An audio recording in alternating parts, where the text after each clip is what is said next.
Hey YouTube, it's Zyloc with HIndsight. Today we're going to look at another game, and that is Airbuster for the Sega Genesis. It came out in 1991. It was developed and published by Kaneko and licensed by Namco. It's actually a really interesting game. I'd never heard of it before, so I was actually really excited to bring it to you guys and let you know, this is a really solid game. It's not one to overlook just because you may or may not have heard of it before. So let's go ahead and take a look.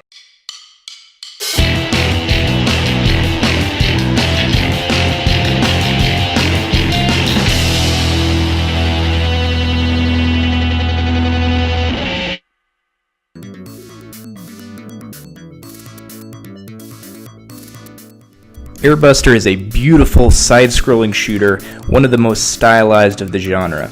Be it the anime-inspired characters, the varied, ever-changing backgrounds, or the well-designed and detailed bosses, Airbuster certainly has its own look, and each enemy, weapon, bullet, and background is colorful and vibrant, which is great in these kinds of games as it's easy to lose yourself in the mess of gunfire and enemies at times.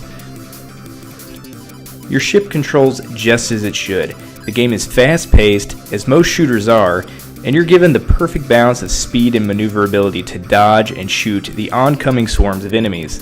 Airbuster has two different fire buttons.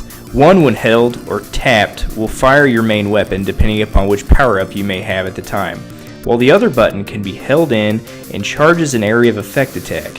It works similar to most screen-clearing bombs that you would have in other shooters, but the problem is, it's just not nearly as useful. The attack takes about 3 seconds to charge and will damage all enemies on the screen, but it will barely kill the most weak opposition.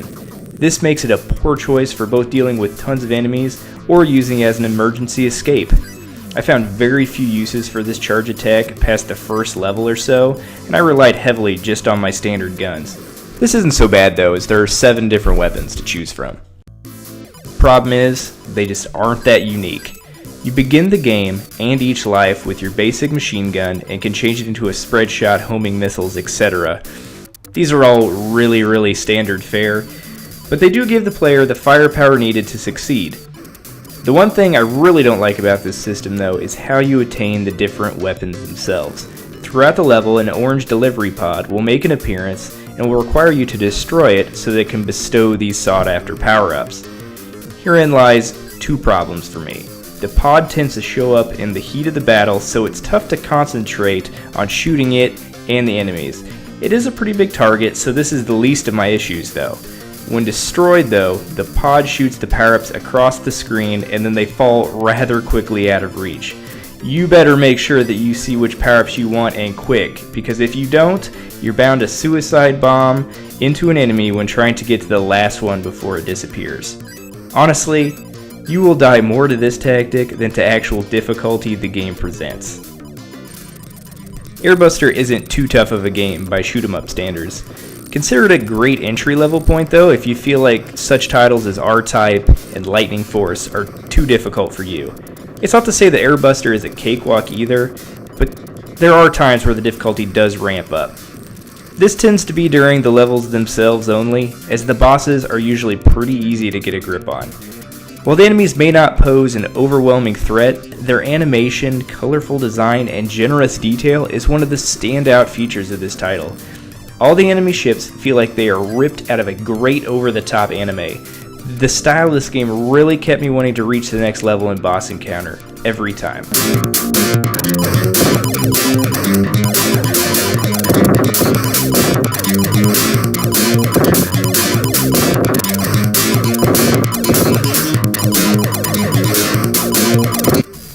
The sound and music design in Airbuster is well done.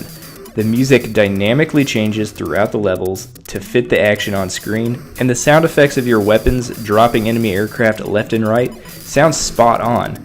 Here's the problem though, it's really not an issue in all of the levels, but the sound effects tend to be much louder than the music and muffle it out like it was only an afterthought to the developers. What music is in Airbuster isn't the thing of legend, but it's certainly more enjoyable than most games and deserves to be heard over the sound effects that ring in the ear of the player constantly during gameplay.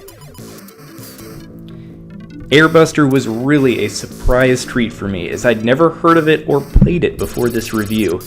Shooters like this aren't hard to come by on a 16-bit console, but I am always on the lookout for new ones, and Airbuster has a feature that not many during this time period had. 2-player cooperative modes were mostly unheard of in console shooters, but Airbuster can be experienced with a friend, and it only makes the experience that much sweeter. In hindsight, Airbuster for the Sega Genesis deserves a 70 out of 100. It may not be the best side-scrolling shooter on the market, but you know what? It's got really solid gameplay, the graphics are nice, and the fact that it's cooperative really just puts it over the top. That's a great feature to have on it. Airbuster is a great launching point for new players to the genre, and aesthetically, it will entice veterans alike. Thanks for watching, everybody, and like, comment, and subscribe, and let me know how you guys feel about Airbuster if you've played it, if you have any fond memories of it. And as always, I'm Zyloc with Media Hindsight, signing out.